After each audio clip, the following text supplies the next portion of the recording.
All right. So I'm super excited to welcome the CEO of the Chemical Industries Education and Training Authority on my show today. Mr. Pila, it's great to have you here. Thank you, Mr. Nkrumah, and it's a pleasure being on your podcast. Sure. So let's start off by getting to know you more. Can you tell us about yourself? A little bit about you, your education, and more. Yeah. Well, my name is Yashin Pillay. I'm the CEO of the Chemical Industries Education and Training Authority.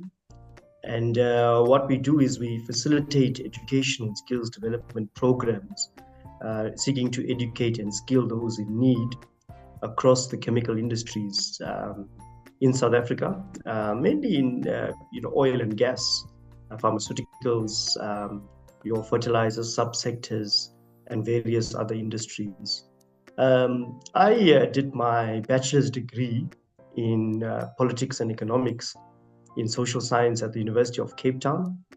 Thereafter, I completed my postgraduate diploma in business administration at Gibbs Business School at the University of Pretoria. Um, Subsequent to that, I then completed my master's in business administration, also at the Gordon Institute of Business Science at University of Pretoria. I've also, done a course in cybersecurity at Harvard in the US as a certificate program, given my passion for cybersecurity and IT as well. And currently, I'm studying towards a PhD, a doctorate in digital transformation at the University of Johannesburg. So that's me and my educational background in a nutshell. Wow. That's nice. So talking about skills, both technical and soft. So from your experience, what should students focus on while they are in school? Well, I think that it's important to make sure whatever you do and whatever you focus on, make sure that you excel at it, because you can't, achieve greatness in whatever you do. And I think the key is really to focus, as you put, choose something and be the best at it. But what we often neglect, I've been in, numerous interviews for senior executives as a CEO, and often what I've realized is that we miss three things. One is you also need to have a good attitude as well, and be positive. Make sure that you present yourself in a way that shows your character and competence, but also showing how trustworthy you can be to get the job done. Making sure you present yourself as a reliable someone. So resilience is a key skill. Um, and then the other thing for me that I've often realized is that communication skills seems to be something that often lacks amongst those who have good technical skills. So you might be an excellent analyst or a brilliant data scientist, but if you can't present yourself in a way that showcases how good you are in terms of your character and competence, you might be selling yourself short in terms of your opportunities in the future. So I think having excellent communication skills as well is something that I think we many of those in school right now should focus on. And what we're also seeing is that there are certain industries that are growing. The pharmaceutical sector, for example, is growing rapidly.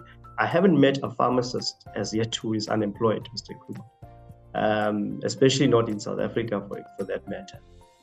So you've got to look at key skills that are trending, being able to work with AI and not against artificial intelligence. So using the likes of ChatGPT to improve your own skills and your own capabilities is something that I think we learners in school really need to focus on. So I think it's a combination of, but again, the AI can only do so much. So what are we good at as human beings?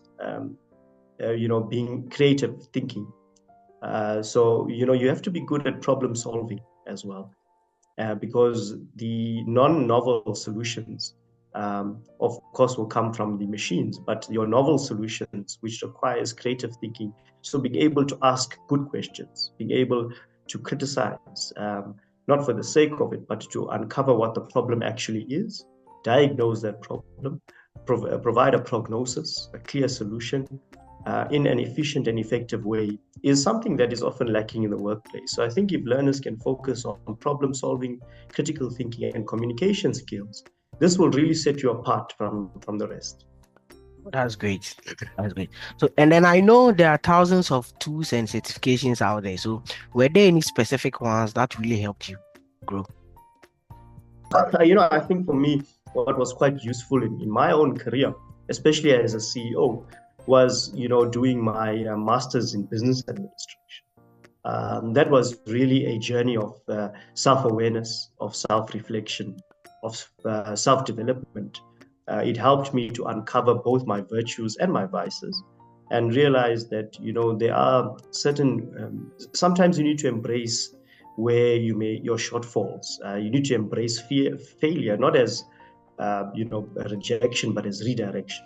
And one of the things I was able to do during my journey, during my master's in business administration, was really to find out more about myself. What am I capable of?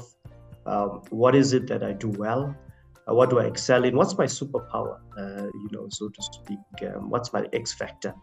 And then focus on those strengths in order to become who I am today and to be an effective CEO in the role that I am today. So certainly, I think my journey through my master's in business administration at Gibbs, the University of Pretoria, really was something that I value, and some of the skills I acquired there, especially people skills, being put under pressure, knowing how to manage pressure, manage crisis situations when they arise, is something that I've truly valued in my current career.